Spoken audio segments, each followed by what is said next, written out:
Hello, and welcome back to Who Knew, a Doctor Who podcast. I am your host, as always, Josh Carr, and you know the drill.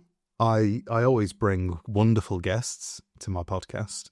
I always have a wonderful guest with me, but this time, it's fucking double trouble.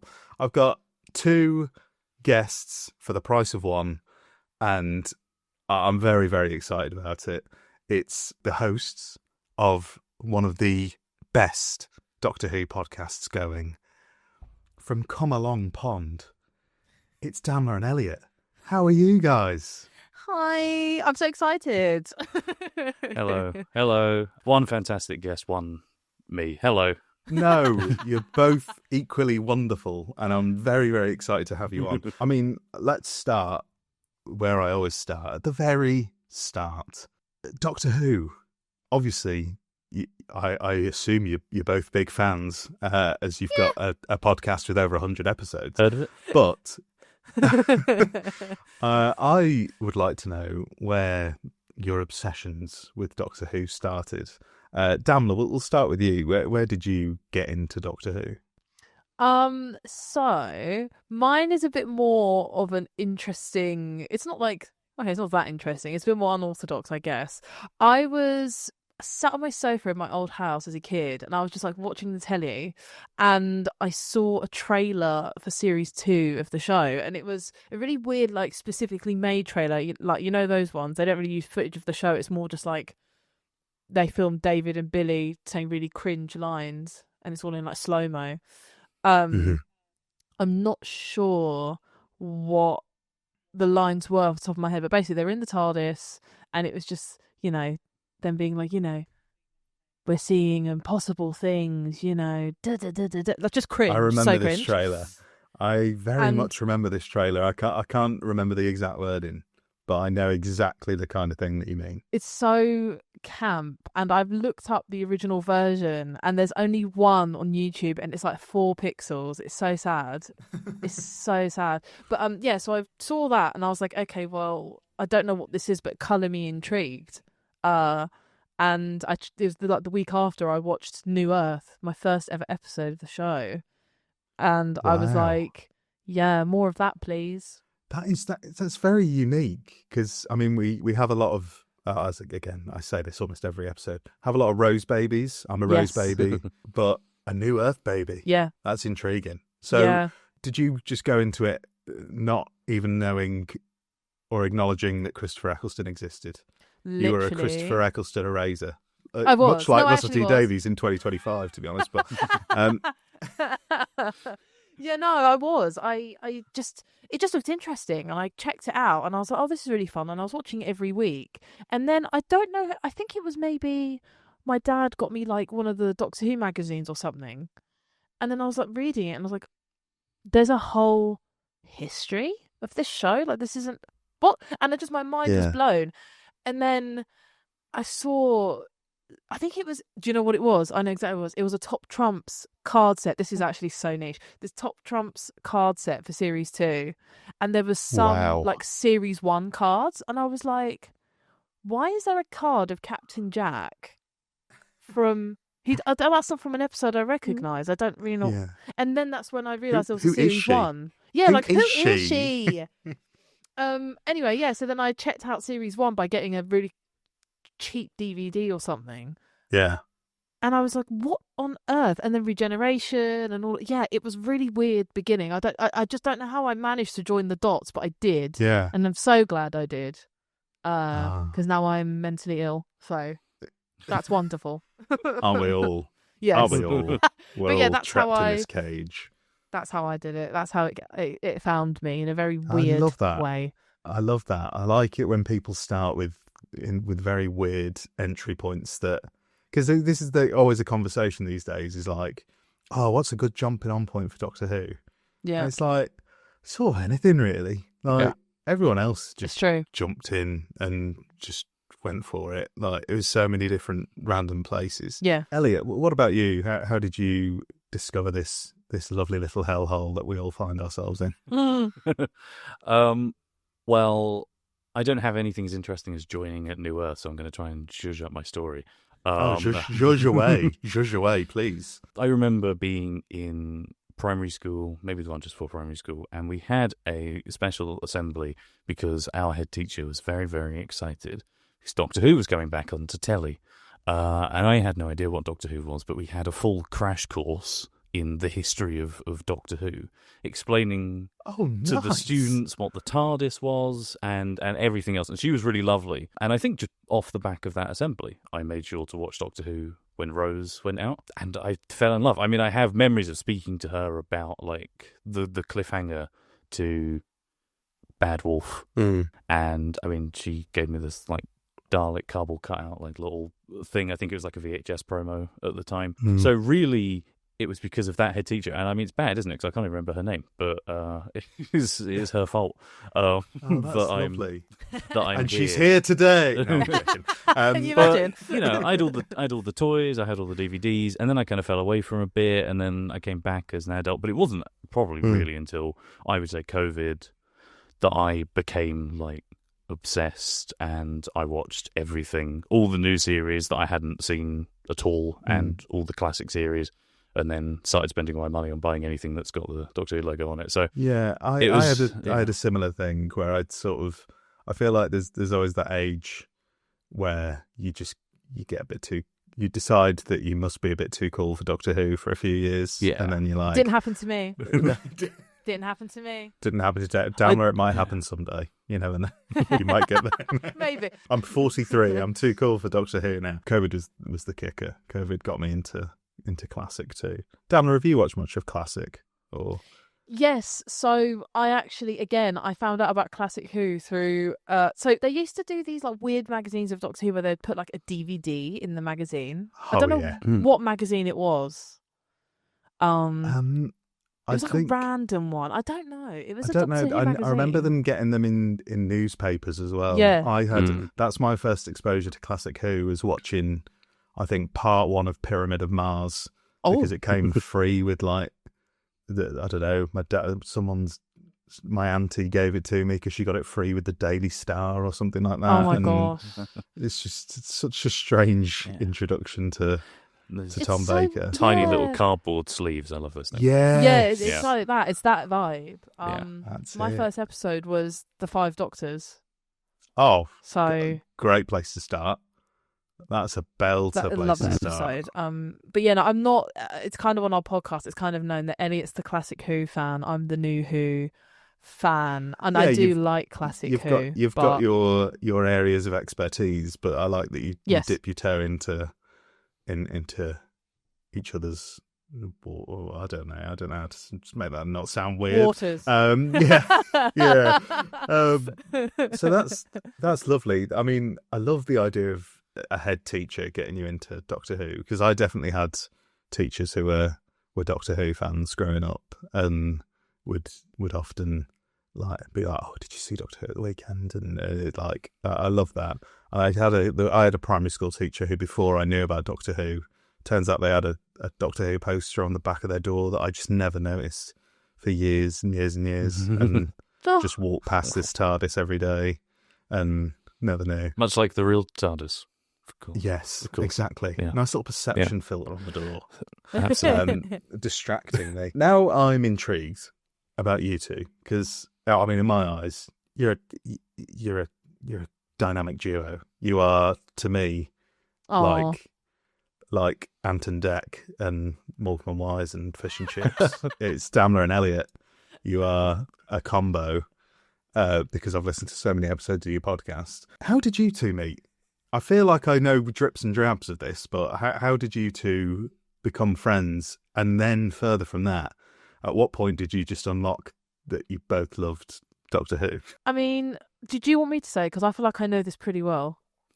Yeah, I don't remember how I met you. I was drunk. No, No, you probably were though. You probably were. Yeah, I probably was, to be fair. We met at uni. That's why I say that, by the way. It's not because we're both alcoholics. Yeah. Although very much Antwerp Parkland, am I right? No, just. But no, we both went to a university, and we both doing the film course, and we were both very friendly at the start. And then we would like always meet at like with other group of friends who we don't even speak to half of them now, which is so funny. But we'd go to this pub every Friday. I think it was Thursday or Friday. It doesn't matter. We'd go to meet at this pub every week, and then that's how we became like a lot closer, because we would just always be chatting nonsense like non-stop. And then as uni went through, we got closer and closer.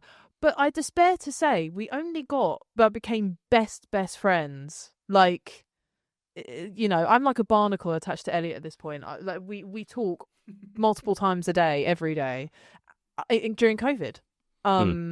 That's when it happened, and it's so annoying because can you imagine the podcast opportunities being in person for 3 years? Oh. Yeah, because you now live you live apart now, don't you? Yeah, like we do, opposite ends of the country. Yeah. Oh shit. Yeah. I mean, I think it's strange because I remember. I don't know. I still liked Doctor Who, but we never really talked about it. But I think it's because you were still watching it as it was airing. So to age us a little bit, while we were at uni, last Peter Capaldi season and Jodie's kind of first run. And I remember being sort of aware that you were still watching it, and my opinion has changed, but I didn't have any time for it at that time. I had tried to watch bits of it, and I was like, "Oh, this is real rubbish these days, isn't it?" But we never really talked about any old Doctor Who either. No, I think it must have just been me, discovering it, going back to it. Yes, we used to have phone calls where I'd sit with my parents who'd gone out for the day, where I was trapped during some lockdown times. I would just sit and talk to you for about 3 hours. Yeah, about Doctor Who. Oh, that's lovely. And annoyingly, it was not annoyingly. I'm joking. That was a joke. I was the one. I think I was the one that posed the idea, because I wanted to start a podcast for a long time, because I just wanted to find another creative outlet outside of what I do, because I'm a video editor. That's like my job, and I work in like film marketing. And I wanted to do something creative outside of my everyday job, because I do think it's really good to have just another creative outlet that isn't attached to a job. Yeah. And I just always wanted to have a podcast, but I never knew what to do it about and who I would do it with, because I wasn't interested in doing a solo podcast. Not my bag. And I've always wanted to be a bit more kind of involved in the Doctor Who space, because I love it so much. It's my it's literally the thing I talk about the most. And we were talking about it so often, and there was points that Elliot would make and I would make, and we would just make each other like crease up laughing. It was just, we were having the best discussions. And maybe it's a bit big-headed of us, but we were both just like, you know what? I think our commentary on the show would actually make other people laugh and maybe bring them some joy, because we don't talk about, again, if anyone listens to our show, they'd know this, but we don't talk about Doctor Who in a, analytical way. We're literally like, right, Rose's outfits, let's rank them in series 1, best to worst. Yeah. Like we don't talk about the usual stuff. We're different. So and we just also felt that in the space, and Elliot, please correct me if I'm wrong, but I also felt that within the space of like the fandom, and especially the podcast space, because at the time there wasn't that many. It was you, yourself, and a few other people. And I felt like, as two queer people also, we were just like, I think there's a real lack of a queer voice within absolutely the podcast community, Yeah, definitely. I mean, it's us straight white guys just holding up the fort for a while until you guys go along. But I'm so happy you did, because I also think you do yourself a disservice there, because I actually love the way that you, like I said, you don't do like the most in-depth, let's break down this shot and stuff like that. But I love hearing your thoughts on episodes, and I love listening to you guys just shoot the shit about whatever story you're listening to. And then, like you said, you do have these chaotic moments where I've just been listening to you two, like Damla ranting about the burger that was made in the End of Time part 1.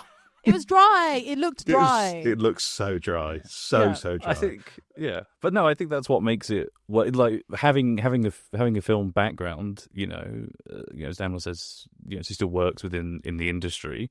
I studied for 3 years. I still have an interest in that kind of thing. And it's nice, the balance between being able to talk about something technical if we choose to talk about strong direction. You know, I often talk about writing, but at the same time, whether or not a burger looks dry. Do onions lubricate a burger sufficiently enough because of the grease? Like this, you know, it's much more fun, I think, that way. I have to ask, obviously, because one of the most important things about starting a podcast is naming the thing. Where did Come Along Pond come from?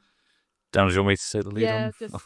I can't even get involved. I can't get involved. I mean, it was the trickiest part of the whole process, and I would say we probably spent about 3 or 4 months just sending names back and forth to each other. Like, just every time it hit us, just anything to do with Doctor Who. Some of them good, some of them not so good. The reason that Dan was laughing is because actually it was quite an easy process in the end. Like, it was Dan who suggested Come Along Pond. Obviously, it's from an era of the show that I don't jive with so much, but I was kind of like, no, you know, it's nice, it rolls off the tongue. You know, you got the Pond podcast works.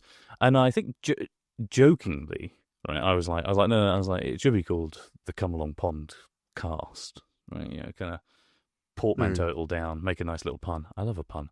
And I was like, no, it's terrible. And I was like, yeah, well, it's fine. I'm kind of half joking anyway. But I had mentioned it once on the actual podcast, and we still get emails to this day saying it should have been called the Come Along Podcast.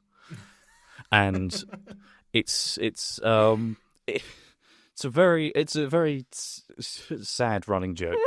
I've had people in person say to me, "Why isn't it called Come Along Pond? Come Along Pondcast." Yeah, but that's a bit of a mouthful. And then everyone's always going to say it wrong. Yeah, so it doesn't. I like Come Along Pond podcast. Thank you, Josh. Yeah. I also like just calling it Come Along Pond. Yeah, that's I feel like I associate it now more with you than I do with Doctor Who. And we call it CAP. Yeah. You know, CAPP. Yeah. Like, CAP's great. See, I can't do that. I've got WK. So it doesn't. I'm very nitpicky, and this is just my brain. I'm very nitpicky about the question mark. When people don't put the question mark, it upsets me. It's a question. Because I'm like, the question mark is part of the title. It's who knew. It is a question. Yeah. I mean, you can't just leave the question mark off. Whereas we're almost the opposite. Because we've got the Come Along. It's the Come Along Pond podcast, but we also have Come Along Pond. But we also intro it as Come Along Pond, a Doctor Who discussion podcast. Then occasionally it's Come Along Podcast. Occasionally it's CAP. I love this. I know. We just have so many names. 20 different titles. I love that you went 3 or 4 months back and forth trying to decide on a name, and then you were like, let's just have like 15 that are all vaguely similar. And the amount of times where you'd be like, yeah, I don't know, like, I can't think of a good one now, but, you know, like Time Vortex, just or something, you know, where you'd go, that's a good name. And then you'd look it up and there was a podcast that maybe had started like 3 years ago that hadn't uploaded, but you were kind of like, well, but they might upload again, or, you know, it just feels a bit. So we were trying to look for something as well that had no presence that we could make our own. Well, I think it works beautifully. And Thank you. I mean, very fitting that you're now, as we're recording this, like you've just released The End of Time Part 1, so you're now getting into the Come Along Pond era of Doctor Who. And sorry to interrupt, but I will say that people know that I am not a huge fan of I got that. And I got that a few times in the podcast.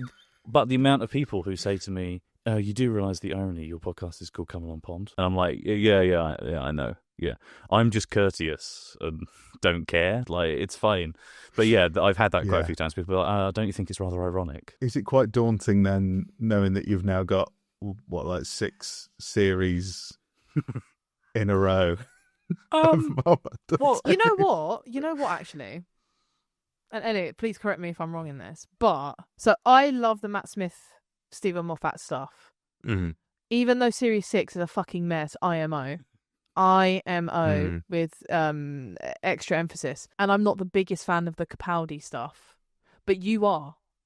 So I feel like we'll balance each other out. It depends. I mean, there's a couple of series that you like, but it's not as... I think it's something that I've said before is, I mean, one, I also definitely play the part up of someone who now hates. Yeah, it's funny. Like, it's his funny, writing, because people get pressed about it, and like, it makes Damla laugh. Yeah. Like, everything I do, this is going to sound so lame, I'm really sorry, but literally everything I do, like, our whole presence on the podcast, I generally ignore outside voices. I do whatever I think will make Damla laugh. It's That's true. going to be it, That's really. a great way to be. Like, That's a great way to be. anything I say, like all my jokes, catchphrases, anything is all just to make her laugh. Everyone else, it doesn't really matter. But so I play that part up definitely. But I've always sort of said I think I don't like, because I've watched that whole era through now a couple times, and I think that when you're in it, you don't notice it as much.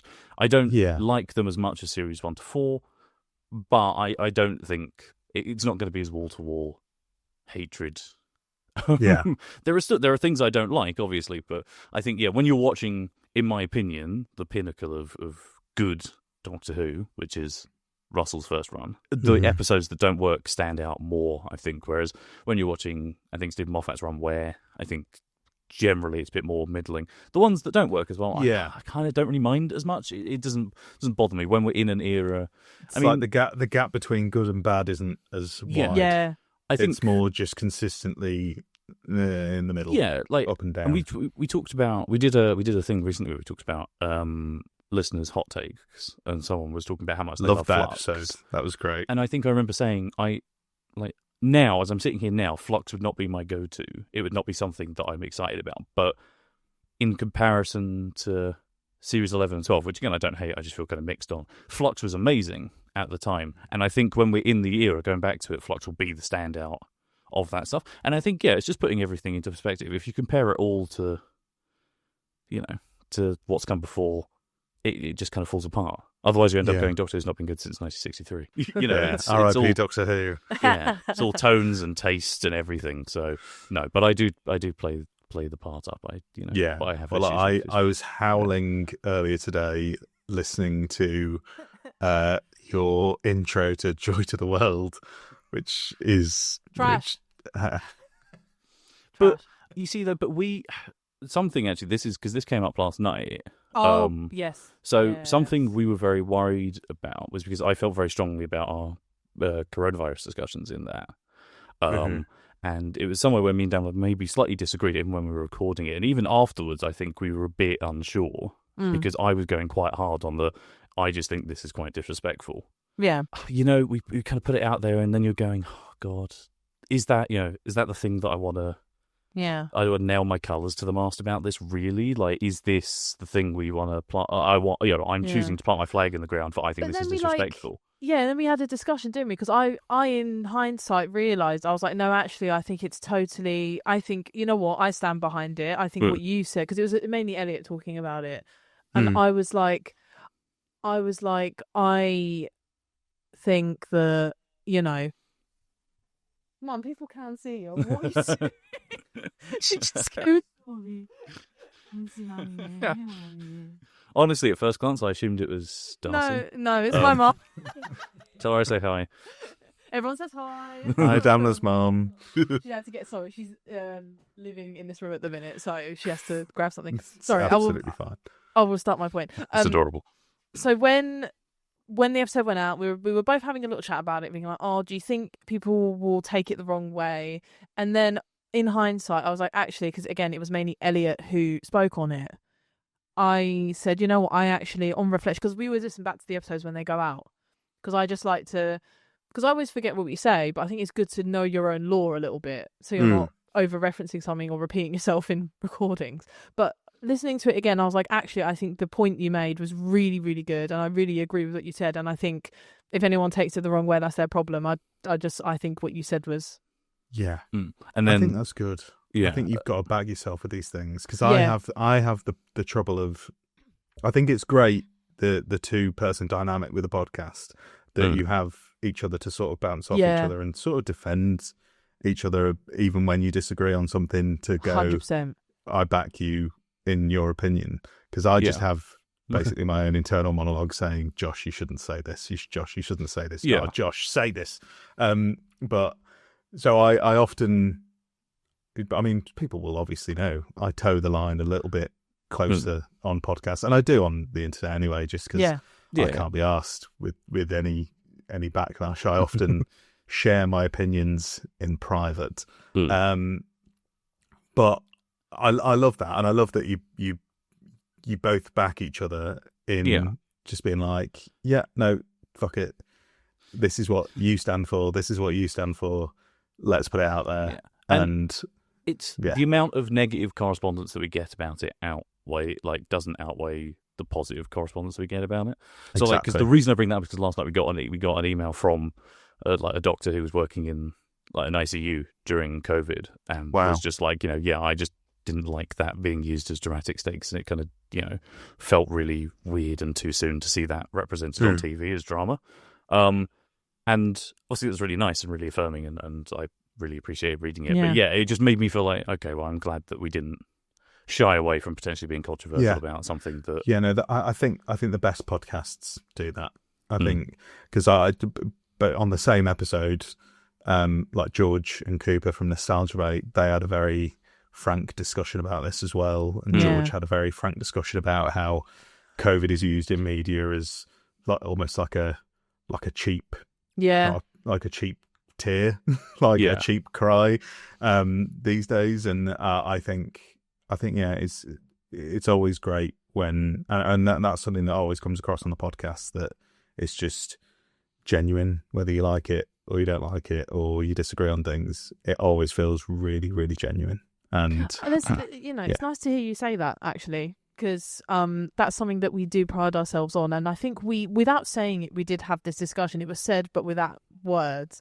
It was very much, we're just going to be ourselves, because Elliot and I are anything but centrists on anything. We are, and that's why we're friends, because we're both so passionate in our beliefs and our opinions, whether that be from fictional stuff to real life issues.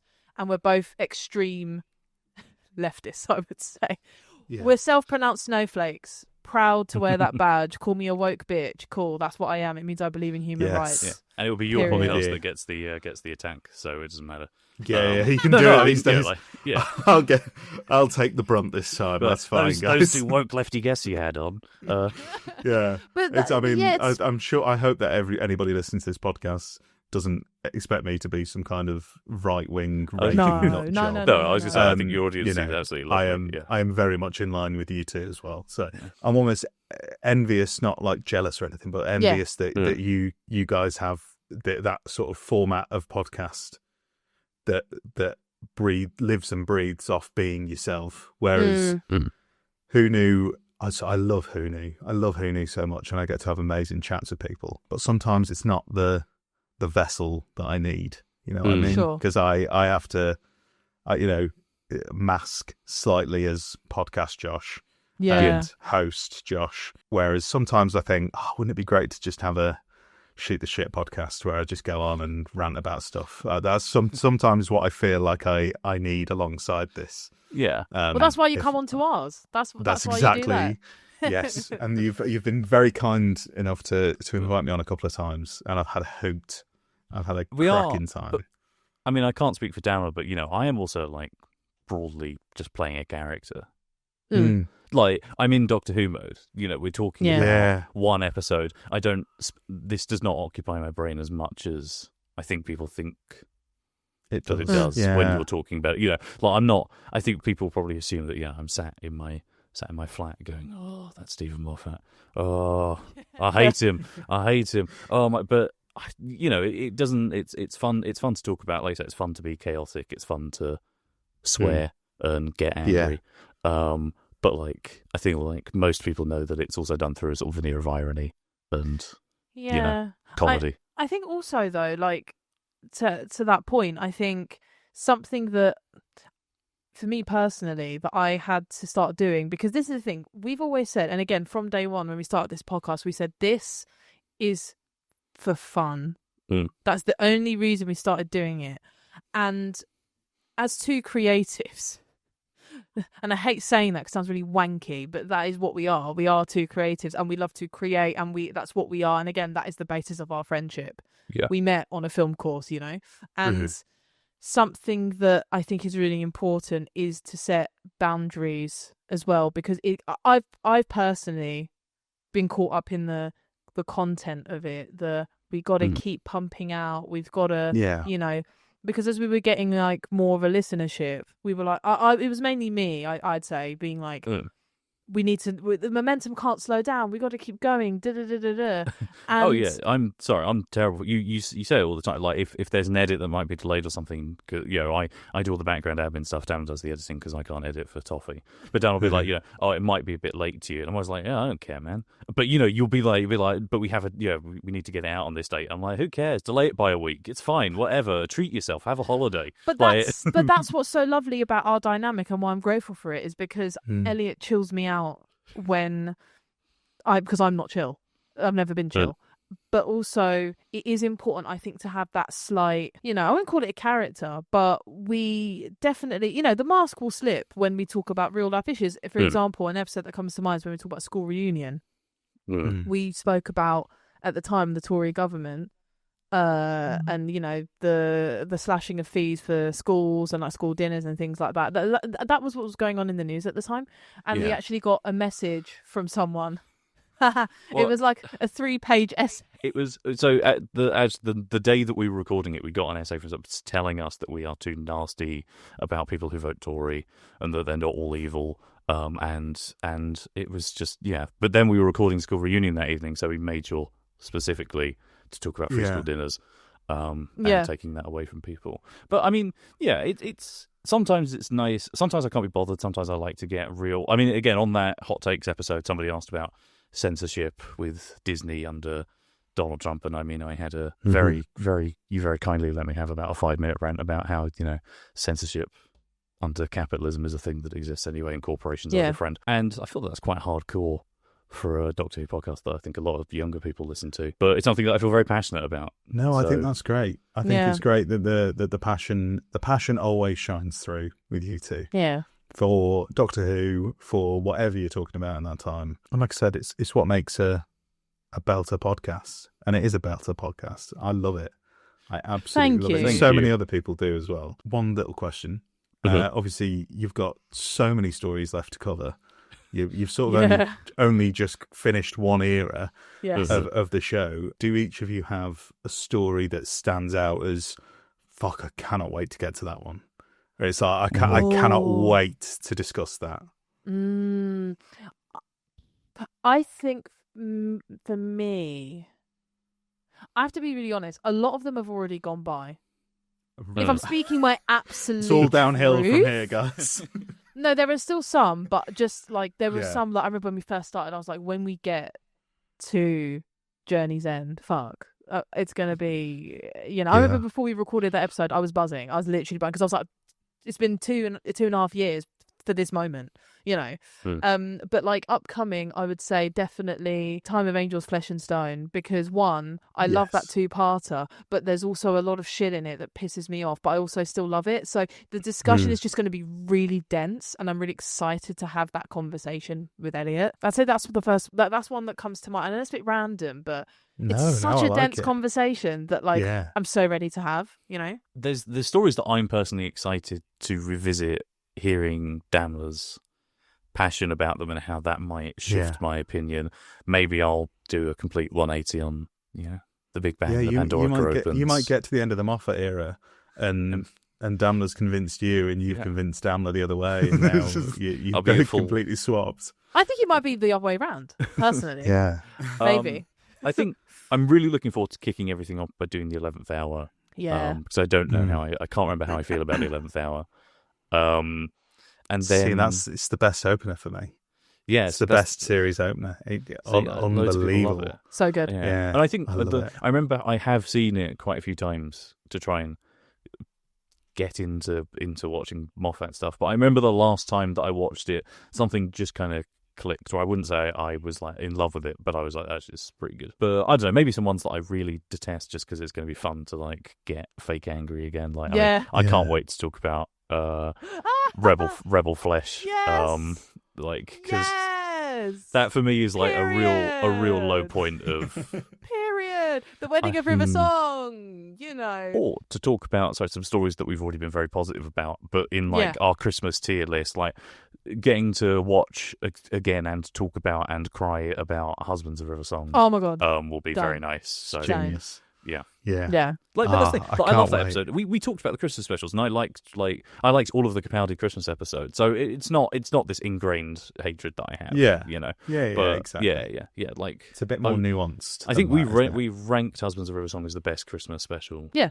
Ever. Because that it has is. also happened on Who Knew. Yeah, that so happened I'm not- on Who Knew. It was ranked. I'm as not the biased. best. Yes. Yeah. I'm not biased. Well, I love it, and I can't wait for more episodes. And do you have plans to cover classic in the future? Do you think you'll ever do classic stories? Are you going to loop back round? So that was at the some thing. point? We'd always said, hadn't we, that we would try and loop. We'd finish New Who and then do a big loop and start doing classic. And we talked about different formats in which we could do that. The problem is that Doctor Who won't stop. Yeah. So we can't go into series 5 after series 4 because there's a brand new series 2 coming out. Yes. Yes, very stuff true. Which I mean we're very excited for, but like it just that's another 8 weeks. So, out Elliot, of if the I schedule. hear you here, what you're saying is cancel the show. Yeah. Doctor Who's dead. Kill Sack Doctor Who. Russell T Davies. Sack Sack Jane Judy Trent. I think I think that is a beautiful place to end the first part of Who Knew.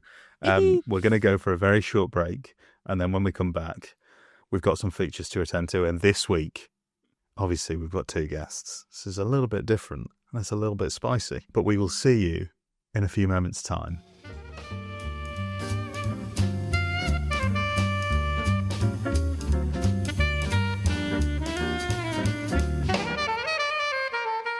Hello, and welcome back to Who Knew, a Doctor Who podcast. I am still your host, Josh Carr. I am still here with Damla. I'm still here with Elliot. Hi. Hello. Hello. Thanks for the break. Yeah, I'm glad you enjoyed it. It was about Yeah. 30 seconds for us. Alrighty, guys. It's time for a very, very special edition of one of our regular features. Get your DVD cases ready. It is time for the DVD collection. By the power of Grayskull. The Unicorn and the Wasp, or Love and Monsters? Which one do you think I'll prefer? No, I mean, which one do you want to watch first? You are pulling my leg. Now, you may be wondering, how the fuck is this going to work? I set Damla and Elliott a bit of a challenge. The DVD collection is going to be a battle this week. Mm-hmm. They are both going to bring a story to me, and I'm not going to lie, I haven't yet decided whether I'm going to decide or the listeners are going to decide what goes in. If there's a clear winner, I might just pick. Especially if one of you brings a very problematic episode for me. But, I'm a dictator here. I can do what I like. It's your podcast. It's my podcast. So, who should go first? Elliot. Hello. I want to hear what you would like to propose goes into the DVD collection. I want to be so annoying, so irritating. Love that. And yeah, I mean, I asked Josh beforehand if this was okay, sort of peeling the curtain back a little bit, but even your reaction, you were kind of like, oh, Jesus Christ, okay. So I want to talk about the completely missing story from season 1 of Doctor Who, Marco Polo. Oh, yeah. Yeah. Big fan. Big fan of big this. fans? I love a missing story going in. I mean, we've had missing stories before, but I believe the only one is The Abominable Snowmen, and that has been animated. Marco Polo has got nothing. That made it in. Sorry. Yeah, exactly. Wow. I just That think was actually Fires of Pompeii writer James Moran that you're slating there. Yeah. Oh, sorry, and James. James had never seen it. That was just based on the Target novel. He'd only ever read it. and Okay, love I think that. Okay. I think the Target novel's actually quite good, to be sure. Yeah. So, to me, Marco Polo, I mean, there is something about missing stories anyway that I think is just, they feel better because you can't take them for granted, you can't watch them. Yeah. They are almost like these sort of beautiful little bits of archaeology where, you've got to track down the audio, you got to buy it, you got to find it on Spotify, you got to somehow find the telesnaps. If you go to the BBC website, finding where loose cannons are hosted. But Marco Polo for me is just, I think, the perfect encapsulation of the early days of Doctor Who and it so perfectly nails what it set out to do. It's adventure, it's sprawling, we're travelling from the roof of the world to the heart of, what was then Cathay, but modern-day China. And along the way, we're getting science lessons from Ian, teaching us about how condensation works. Love that. History love the lessons, condensation stuff. history lessons from Barbara. And even though it's 7 parts, it feels so quick, but also nicely broken up because it is this travel log style way of telling a story. And I just think it is the best. Yeah, season 1 I like, but it's got some real duds in it here and there. But it's the best example of educate, entertain, scare the kids, and maybe be a bit too grown up. We've got warlords attacking people with swords, and there's very bawdy humour with William Hartnell, especially meeting the Emperor. They have a great chemistry, but it just feels magical. For me, it's the only story that I consistently feel is whimsical, but in a way that it shouldn't be whimsical. That's beautiful. Beautifully put. You put forward a very compelling argument. I mean, it would be remiss of me not to ask one very important question. Elliot, what do you think this story is about? I'm playing you at your own game, guys. Fantastic. So, what's it about? That's a really good question. It's about condensation. It is about condensation. It's about how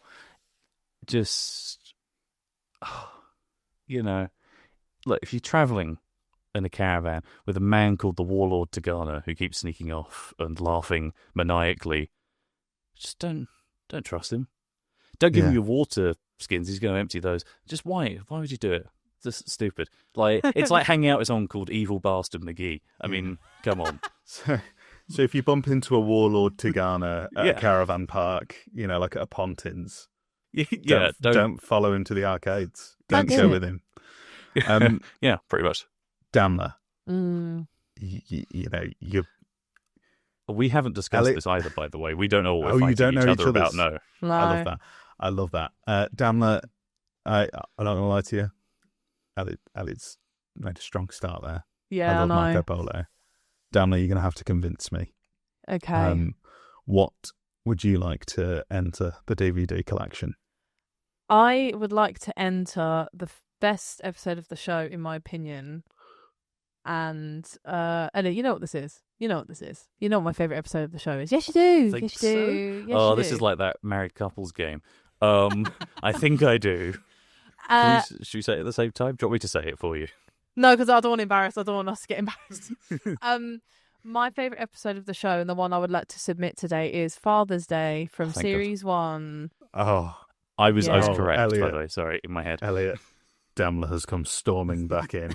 I'm back in. It's the battle of season 1. Yeah, it's the battle of Series 1. Oh my god, it literally is. Two Series 1 stories out of the 3 Series 1s that we have now. I feel a lot about this story. I love this story so much.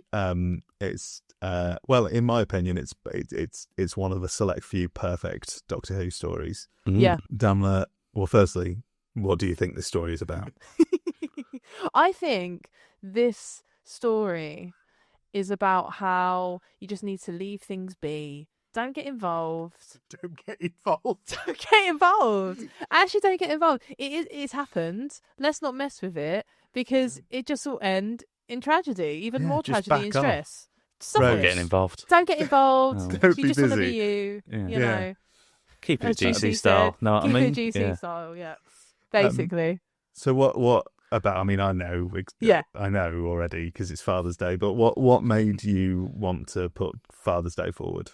I mean, first and foremost, I think it's just one of the best examples of actual time travel in the show. I think it's one of the best kind of like classic examples of it with, the Doctor and Rose watching Pete's death happen and then Rose wanting to go back and watching them watch it happen from a distance and then Rose, getting involved, not keeping it GC style. Getting involved. It's just one of the most heartfelt and vulnerable episodes of the show, I think. I mean, it's one I can't watch a lot, weirdly. Even though it's like my favourite episode, I can't watch it very much. Now, especially, it's very personal to me. I mean, I won't go into it too much, but like my dad isn't very well. And ever since that's happened as well, the episode means even more to me, I would say.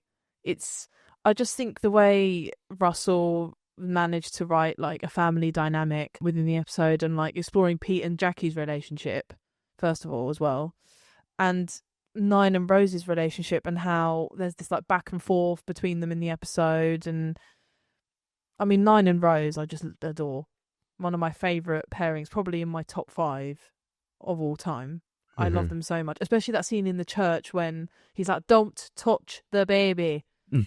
And then they just go into like a nice big cuddle. It's very sweet. Yeah, it's and got the some Reapers cracking as well. moments, hasn't it? It's Yeah, got like- some cracking moments because you got get in the church as Yeah, well. brilliant. You know, which is great. It's it so also good. contains one of my favourite Doctor Who moments of all time, possibly my favourite, which is just the you two on a street corner waiting for a cab home. Oh, So I'll never have a life like that. That is Doctor It's Who to amazing. me in a little nugget. Oh, fuck, guys. Yeah. Oh, my oh God. dear. It has. You've given me a Nelly Feet Kelly here, a real dilemma. It has. Father's Day has fond. This is really hard to say. Fond podcast memories. Don't know why that was hard to say. Come along, Fondcast. But it has fond podcast memories because it was nice to talk about. Damla's Passion was really exciting, and we spent 10 minutes focusing on how disgusting Chris Ruxton looks when he's not wearing his leather jacket. Not himself. It's like no. Just to clarify, just, it's yeah, It just Yeah, it's looks cursed. wrong. It's that very uncanny cursed. valley. yeah. he's beautiful Yeah. man, gorgeous man. Forgot do not that get he it took- twisted. Forgot that It he looks took it like off. someone's Yeah. ripped the leather jacket off of character options. Because, Yes. Just Yes. felt wrong. Yeah. Well, I can't make this decision. I mean, am I going to do this? Am I going to do this boring old shit where I just go, you know what? You know what? I am. Yeah, Do you're it. both Go in. on. You're both in. Go on. I was ready Marco to. Polo I, and Father's I had Day. I had my points against Father's Day, but you know, it's No, fine. I'm happy to let them both I go. would love to host a debate, but I love them both too much. I mean, Marco Polo is great.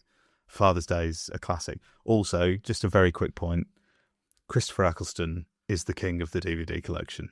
He is. Undisputed. He's amazing. Because he now has Rose, Aliens of the London, World War III, Father's Day, Empty Child, Dr. Dance's Bad Wolf, and Part of the Ways. Period. That's 8 episodes out of 13, all in the DVD collection. As he should. As he should. Yeah, they're both in. Marco Polo's in, Father's Day's in. Enjoy, everybody. Woo! If you want to get angry at me in the comments for being a pushover, I don't care. I love them both too much. Right. Speaking about getting angry in the comments, let's take a dive over to that lovely, lovely little hell pit that is bloody Twitter. God's sake! Bloody Twitter! Right, we've got some questions from Go on, then. our lovely listeners. I am going to speed run through a few of these. Oh, hang on. There were Um, questions. People did ask questions. Oh, yeah, I've got a few. Oh, Got my some on God. Twitter, got some on Blue Sky, got some on Insta. I've got a load. Well, period. Okay. Well, first question is from Jack Alexander. Oh, my God. Ann_awful_Jack. Friend of the show, friend of your show. Yes. as well. Love Jack. Love Jack so much. Jack said, fucking banger guests. My 2 favourite Doctor Who podcasts uniting yet Aw. again. Ah, I love you, Jack. so pleased to see both Damla and Elliott on. They do such an amazing job and are absolutely shining, slaying stars in the community. Mm. 2 questions, one for Damla. Which Doctor would you use in a Taylor Swift-based historical celebrity episode? Obsessed. Taylor Swift. A Taylor Swift? Like a celebrity historical about Taylor Swift. A I'd celebrity say historical about Taylor Swift. maybe like Aliens at the Eras tour. I'm feeling that. Shooty Gatwa. Shooty. I don't even have to think about that. Like the Yeah. vibes would be absolutely immaculate. Do you know what I mean? Yeah.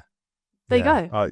I like the idea of no one hears the TARDIS land because it happens in the middle of champagne problems in the encore. Too busy clapping. Too busy Yeah. clapping. And for Elliot, which Doctor would you send to a historical episode about the filming of the Texas Chainsaw Massacre?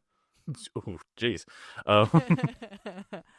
Also, very indicative of our 2 personalities there, I think. Yeah. Yes. Taylor Yeah. Swift and Texas Chainsaw. Period. Both Southern American icons. Yeah. Oh, I've got Do you know, I would say, it's kind of boring, but maybe because we just had him in my head, I think it would be very fun to have the Ninth Doctor go there, because he would disapprove of all of the terrible working practices that they have. He would. Texas Chainsaw Massacre. Yeah, people would be like, Well, he'd be from like, "You're trapped." experience, Yeah, you're I'm trapped sure in that he would. house, 100-degree weather, get out, 18-hour days, get out, have a break. Like that. Yeah, I he love loved that. I love that. And Jack also said, all the love, assured to be my favourite episode of Who Knew Ever. Oh, Jack. A question from Ben Byers, another friend of the show, at Mhm. mediaenthusiast.bsky.social. Technical podcast question. In your opinion, what are the benefits of having two podcast hosts? And which of you would fare better if you had to go it alone? So we covered this a little bit, but I was really interested in this as someone who maligns in the solo podcasting gig. I would say my main point is the benefit of having the two of us is we just balance each other out and we keep each other in check. And I mean that in terms of like, again, if one of us is having a moment where we're like, oh, I don't know if I should have said that, it's like, yeah, okay, maybe that doesn't work, or it's being able to just be there for each other and just looking out for each other. I'd say that's my favorite thing about it. Obviously, I love our discussions, obviously, but keeping an eye out for each other is just like that's just the best part. Yeah, I think you split the workload. Yeah. You split the talking, which is nice. It doesn't just become a sort of echo chamber of opinions. Yeah. We do disagree on things. We and do. we do talk to each other about that, whether it's on mic or whether it's in our daily lives. We're not afraid to tell each other our opinion. Even if we might think it hurts the other person's feelings. Like we're pretty upfront. Yeah. So that's really nice. Honestly, I think the big one for me is mood. The amount of times that one of us won't really just be like, oh, I don't, I've had a busy day. I'm not feeling great. I'm not feeling it. I'm feeling a bit down. I don't really want to. But the thought of sitting opposite someone that you genuinely do really love and just get to laugh for an hour and a half, 2 hours is really nice. And it can feel like if we go up, if I'm in a mood, I will be like, oh God. And even when we come onto the call, I'll be like, yeah, hi, right, let's start. And literally within 30 seconds, I'm like, my mood is gone. I'm that's into lovely. it, it's lovely. Yeah. So I think that really helps. Love you, bitch. So love you too. Beautiful. Solo-wise, though, Damla's done well. I mean, there's been other people like yourself, but Damla has led the podcast on her own, and I have not. So I don't think I'd be able to. I'd be too scared. I'd only say I'm sure me you for could my both do editing it. abilities. That's the Yeah, only that's reason the I'd thing. say me. That's the only reason. Yeah, it'd just be me screaming on a live stream. But I honestly have no interest. If one day, and again, we've said this before, if it ever stopped being fun, which I don't see happening, but if it ever stopped being fun, we would obviously stop doing it. And Yeah. I also have no interest. I would never have any interest if Elliot was like, oh, I can't do the podcast anymore. I would literally stop doing it. I'd be like, I have no interest doing it by myself. Yeah, it's us all the Genuinely. There's no Lovely. podcast. Yeah. Yeah. I mean, to give you an indication of how hard it can be to do them on our own, we have another podcast, Serving Cinema, where we talk about films. Of course you do. Which we will plug. But we are meant to have solo episodes of that, and Damla did one with Wicked with good friends Brett and Aaron from Wet Bench, and I'm meant to be doing one, and I've put it off for about 3 weeks because I can't find the energy or the passion or the humour within myself to do it. But I know that I would have done that 3 weeks ago with Damla. It would have been amazing, but I can't you bring can do myself it. to do it yet. I believe in you. Yeah. I just keep putting it off. So I couldn't do it on my own. Oh, you really are a proper little duo, aren't you? It's great. It's so sweet. It's kind of sad, really. So sweet.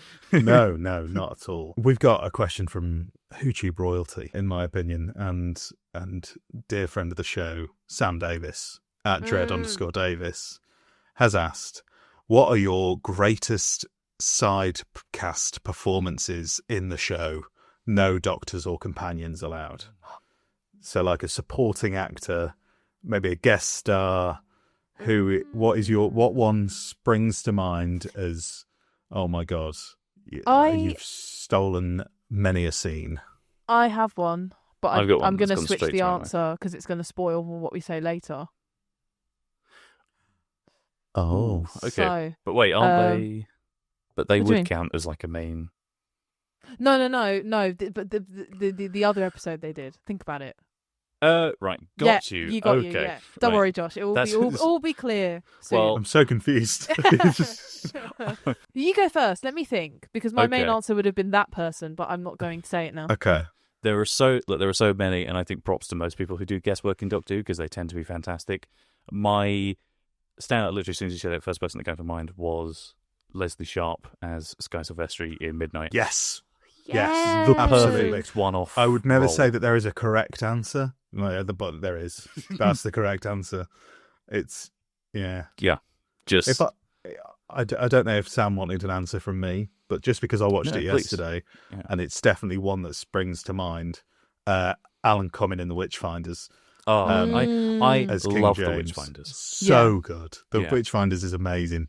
I mean, we're also, Damla, not to put words or ideas in your mouth, but we are also fans of every single member of the Oh my God. base in the Satan Pit, Impossible Oh my God. Planet. Like, oh yeah, yeah, we love Yeah. Ida Scott, Zachary Crossflane, Yes. Scooty, Toby, Toby. yeah, Um, Mr. Jefferson. Like, they are all amazing. my answer is I forget her name, the actress's name, but Do you want me to do some rapid Googling? go That's because on then. I looked up Leslie Sharp's name because I couldn't remember. The lady who plays Linda with a Y in Bad Wolf Parting of the Ways. What's her name? yeah. From It's EastEnders. Tanya from EastEnders, isn't Yeah, it? Tanya from EastEnders. Oh yeah. Yeah, Joe Joyner, of course. Yeah, there you go, Joe Joyner. Yeah, Joe Joyner, fantastic. of course it Love is. Linda with a Y, Yeah. my girl, You're my best sweet. friend. Do you think Yeah. anybody votes for Sweet? Sweet. Oh, I would. Love that. I would. I'd Welcome you vote to for her. Assume. Yeah. 9. I She has would. she has the most horrific death. It's horrific. Oh, I it's love it. horrible. I'm rewatching series 1 and I'm on to Bad Wolf and I haven't watched it yet. I'll probably watch it tonight, but I'm getting sad I already watched it thinking about Yeah. her. on my birthday a couple of weeks ago. I was like, I always get to watch whatever Doctor Who I want, and I watched it. I was like, I'm going to put Bad Wolf Parting of the Ways on, and It's my I favourite cheered story. and whooped watching it. I was like, Yeah. oh, this is just, I had the best time. So It's good. So good. So good. Next question. At Cal_J_Gardner on Instagram. We've got all the platforms today. If you guys were Time Lords and had the power and choice to regenerate into whoever you want, who would you be? Oh my God. I would say Taylor Swift, but also I don't need that stress. No, true. I Gotta don't think need about that this. stress. I would. Now you're going to say, that's crazy. Do you know what I'd do? I'd be J.K. Rowling, so I'd delete my Twitter account. Nice. Delete You- all my social media and give myself a permanent ban on socials because, oh my God, fuck off. Using my powers for good. You know, I honestly, Yeah. trans I love rights, that. always. I like the idea of you showing up to like trans rights rallies as J.K. Rowling and just Oh, and- absolutely besmirching her transphobic name amongst the And- right wing nut jobs. I would log into my bank account and send all my money to a trans organisation. All my money Oh, to a trans beautiful. organisation. nice. I love it. I Yeah. love it. That's what I do. Okay, right. I don't have anything near as profound. What's more profound than saving trans people? Yeah. I'm trying to like, Yeah, No, do better. I mean, my heart says, just be happy with yourself. It's fine. You don't. Oh, isn't that you're nice? you're you. That's what makes you unique. But also, ignoring the fact that actually 99% of the time I feel very uncomfortable. So I don't know. Honestly, you know what? This is going to sound weird and maybe a bit holier than thou, but because of the impact, inspiration that he had on my life, my work, the things I want to do, the things I want to make, the things I want to create, the kind of person that I want to be, and to honour his passing, if I could regenerate into anybody, I would want to be David Lynch. Oh, Ah, lovely. Lovely. that's very sweet. I don't know. Someone fit. Someone fit. Someone Undress fit, in the just mirror, yeah. shooting yeah, at with. like I'll Yeah. be shooting out with for a while. It's just very a beautiful, beautiful Scooby-Doo man. 2 coded. Yeah. The last question is a very important one. It is from my fiance, Jessica Ellis, who obviously could not Oh. resist Hey, girlie. asking a tale. She's not listening to this. She never listens to Who Knew. We had this conversation the other day. I was like, do you not get FOMO about the fact that I've got like 100 hours of conversations that you've never listened to, but if I'm on the phone for like 30 seconds, you just can't abide not knowing what I've said? She's like, Yeah, no, my distaste for Doctor Who just completely outweighs my need to. Icon, diva. But she did say which Taylor Swift era would match with which Doctors. So, Oh, I think. Do you know what? Sorry, can I be really cheeky and say this? go for it. Me and Jack Alexander did a whole episode on this, so go listen to that. You did. Oh, you did. That's Yeah. not bad. Should have done my research. Yes. Jess just Yeah, instantly went. she's not caught up on Christopher the law. Eccleston, his reputation. She's like his Yeah, reputation. I think I said that. No, I think I actually said Yeah. that. Is that Beautiful. correct? Beautiful. Yeah. I have no opinions, unfortunately. But there was that whole episode. But coming very soon, maybe in the End of Time Part 2, we are talking about what each Doctor represents as an item of food, because we spent I about love an hour that. doing that with each other the other night. Love that. So funny. And it Who's was the very dry fun. burger? It was really in depth. I can't even. Oh, it was like each season, wasn't it? That was it. Yeah, it was each yeah, season. Yeah. It was really fun. Stay tuned So for that beautiful. incredible Stay tuned for concept. that great concept. Who did Elliot decide was mint choc chip ice cream? Find out in the End of Time Part 2. So stupid. I love it. I love it. I absolutely love it. It's Well, how we that spend was our bloody evenings. Twitter. That was Hey. bloody Twitter. We're coming very swiftly to the end of the show. Of course, we have one last feature to attend to. And don't worry, everybody, this one isn't a battle. I set Damla and Elliott the task of combining and deciding on one entrant together. And that entrant, of course, will be selected to go into the Corridor of Fame. Have you ever been limited by who you were before? One day, I shall come back. Yes, I shall come back. Our lives are different to anybody else's. That's the exciting thing. Sarah Jane? Do I have the right? Some people's small, beautiful events is what life is all about. In the nursery compared to us. 10 million years of absolute power. That's what it takes to be really Every great decision creates ripples.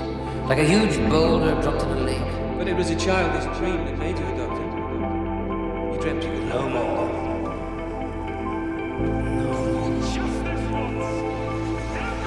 I'm not just the time.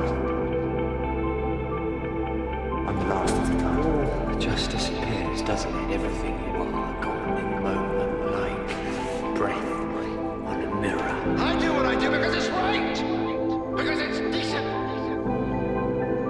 And above all, it's kind. Love abides in the face of everything. Ooh. Oh, there's that lovely theme tune. And now, I mean, I don't know who wants to run with this. How hard was the decision? Was there arguments about this? I said to Damla, look, we need to think of somebody. I said, it's kind of someone who's not really been spoken about, maybe doesn't have much of the spotlight.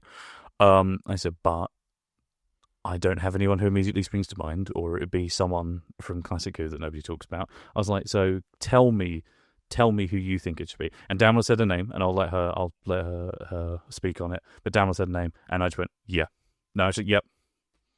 You can take over. Yeah. So Beautiful. yeah. So it's Damla's mostly, but I fully agree. So Okay. So when the question came forward, what really I found quite interesting was that I literally did not hesitate in saying who it was to you. It was like and I said to us, I didn't even think about this. This is my answer and always will be my answer, and it will never change. And that is Eve Miles. Oh, nice. Yeah. Torchwood legend. I'm Eve her number one Miles. fan as a person. I just love her. Honestly, she is one of my favourite actresses of all time. I will always regret not speaking to her at Comic-Con. She was sat at a table, literally no one was speaking to her, and I had every opportunity to go up to her and be like, Queen, you changed my life. But I didn't, because I'm nervous and I didn't want to make her feel uncomfortable. So I just think the reason why I've decided to pick her as well is because I think even as Gwyneth, which was going to be my answer for the previous question. Of course. Yeah. Now that makes sense. Yeah, Love that Gwyneth. makes a lot more sense. I love her. Even as Gwyneth and then as Gwen Cooper, her her depth as a performer. She can do the most hilarious comedy to the most devastating tragedy, and she takes my breath away every time I watch her in any episode. There's a specific scene that comes to mind with when, spoiler alert for Torchwood Series 1, when Reese dies in the finale. Dies. He comes back to life, but he dies for a sec. And the performance she gives in that like 5-6 minutes of that scene is just, oh my God. I just adore her. And I think if we could have Gwen Cooper back in the show, in the Whoniverse in some way, her and Martha Jones, those two characters, if they could come back in any form, I think I'd have to have like 4 to 5 business days to recover, because I would probably just be sobbing the whole time because I adore them. Yeah. But yeah, Eve Miles, my queen, adore her so much. Absolutely incredible. It before we started doing Torchwood for the show, I had never seen Torchwood, but even just in the brief moments that she's in things like, which is in Journey's End, Stolen Earth, briefly, really, really scene stealing. And ever since we started talking about Torchwood, she's the absolute standout for me. I mean, we've just done Children of Earth. Yeah. And she's unbelievable in Children of Earth. So good. Proudly proclaimed that that's the best thing that Doctor Who's ever done. I would be right there alongside you, absolutely. Yeah. And her think her a lot speech, of that comes I from... think it's at the beginning of day 5, is it? Yes. Where she's recording, it's speaking into the camera about the Doctor, and it's like, that's the whole, but it's basically just sums up the whole mission statement of Torchwood as a show, and it's beautiful. What an icon. Unbelievable. Great pick. I absolutely love it. Obviously, would be remiss of me not to bring up the best Gwen Cooper scene of all time, which is her cry with the pizza. Yes. Oh, so good. So good. I love it. People take the mick, and I'm like, no, this is actually, but it's as much as it's a funny meme, but it's actually good. Yeah, I agree. It's really, really good because it's like the realization of her actions just kind of hits her in that moment while she's eating this dry ass looking pizza. Like it's really amazing. And like, sorry, just a sidebar story. I like I said, I work in like film marketing, and I once got to edit like a behind the scenes thing for something she worked on, and her interview landed on my desk that I had to edit, and I was just, her answers for all of the questions were so well thought. Like she was just on the spot and she answered them, and it was just like, if you have no fans, I'm fucking dead. Like, I love her so much. And like the person I was working for at the time was like, why are you so obsessed with her? And I was like, yeah, I'm not answering that. That doesn't even deserve an answer because you clearly don't understand. You don't get it. You don't get it. You know? Yeah. Well, I love that. I think, we should, in honour of this pick, just all don some black leather, order a pizza, have a little cry. Yeah, that's great. Yeah, it's just I just think that's a great pick. And it is an unsung hero because it's the star of a spin-off as well. Yes. Because when you're thinking about icons of Doctor Who for the Corridor of Fame, your mind isn't always going to jump to Torchwood or the Sarah Jane Adventures. It's always going to go to the main show first. But I think that's a lovely pick. I think people hear Torchwood and they think Captain Jack as well. I think, she sort of is even unsung within her own show. She's the main character. She's the main character. That main character energy. Yeah. None of it works without. Also, fuck John Barrowman. Yeah. Wouldn't it be lovely to get Eve Miles on the show? I mean, if she wanted to. Oh my God. I would love to have Eve Miles on here. See if you can get us on with her if you do get her on. Yeah. Okay, it'd be terrible. We'd just be like, you could just hop on for a few minutes. Hi, Eve. I love you. Eve, don't come on Who Knew. Go on Cap. Go on Come Along Pond. Please. Go cover Miracle Day. That might not be the best idea. But anyway, Eve Miles, welcome. Your portrait is in the process of being hung on these wonderfully adorned corridors that exist within my mind. Well done. No, they're You're there. in the Corridor of Fame. You are. Oh, well, yeah, they're just behind me. Behind you, yeah. Yeah, you are in the corridor and a certified Doctor Who and Torchwood legend. And speaking of certified legends, it is sadly time to say goodbye to Damla and Elliott. But before they go, we have one. I don't want to go. I know. I don't want to go. I have one last question for the both of you. You'll have to answer separately. Who am I going to be mean to and give no time to think? And who's going to get the extra time to think? Sorry, Elliot. You can go first. I'm better on my feet. Okay, good. In a sentence, roughly, what does Doctor Who mean to you? In a sentence. See, that's the thing. That's the tricky thing. It's getting me not to ramble on. I think Doctor Who is, honestly, in a word, magic. I think it should inspire mostly children, but people of any age, for hope and bravery, acceptance of other people, acceptance of yourself, and loving your friends and the people who care about you, regardless of what form they take. Beautiful. Beautiful answer. Damla, you now have the easiest get out of jail free card if you just want to say ditto. Or you'd be the first person to just do that in Who Knew History. Just have a one-word answer. Yeah, same.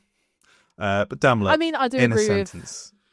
Yeah, of course. Yeah. But what does Doctor Who mean to you specifically? I would say it's a show that celebrates difference and the beauty in that difference, and how there is so fucking cheesy. There's literally magic and, you know, wonder inside everybody, and that could be from, you know, a random alien on a planet to a girl who was adopted as a kid, who was abandoned, you know, on a street, is outside of a church, whatever. It could be anybody. It's just literally the scope of, I don't know what I'm trying to say. Basically, difference is beautiful, and we should all be celebrated because we're all unique.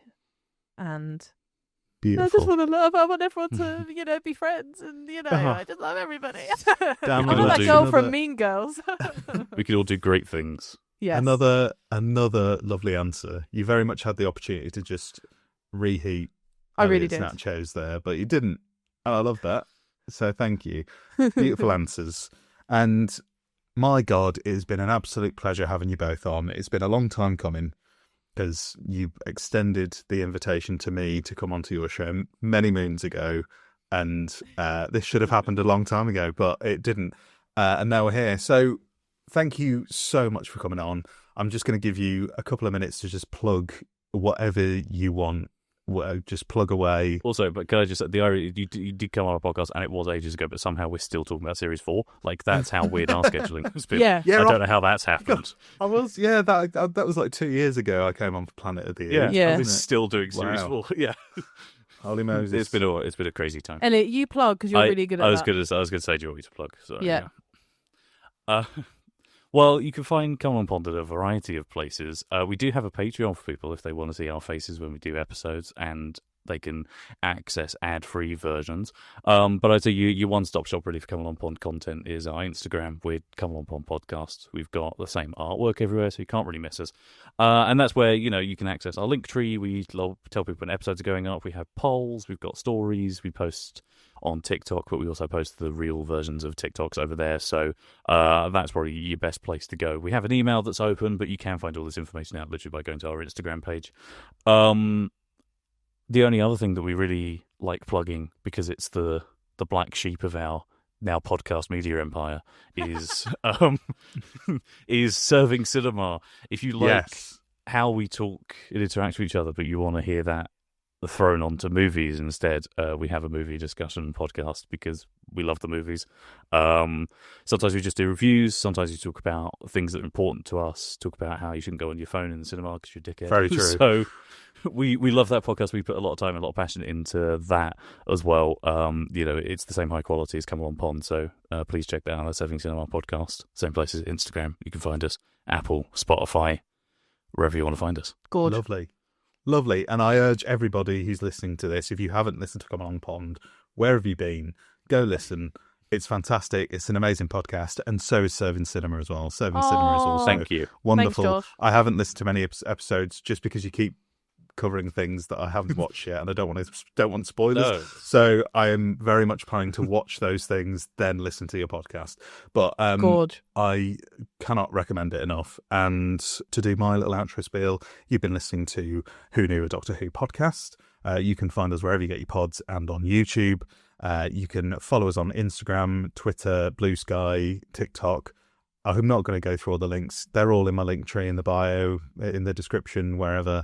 Also, all of these guys' links are all going to be below in the description as well. And you can send us an email, whoknewdwpod@gmail.com. And also, while I'm here, I'm doing freelance work. If you need a video editor, a podcast editor, a graphic designer, I'm also here under the brand New Kid Media. So the link to that will also be in the description, and I can help you do shit. Anyway, Gorge, yes. Thank you so much for coming on. It's been an absolute pleasure. Thanks for having us. No, thank you. Really appreciate it. Thank you. And thank you to everybody for listening. I will see you very, very soon. Goodbye. Bye. Bye. Thanks for listening to Who Knew, a Doctor Who podcast. You can find us wherever you get your pods and on YouTube. Please give us a like, share, subscribe, and a review if you can. It really helps us out. Massive thanks to Oliver Chenery for the Corridor of Fame intro, and the Sononauts for lending their cover of the Doctor Who theme to be the theme for the podcast. Who Knew is a New Kid Media production.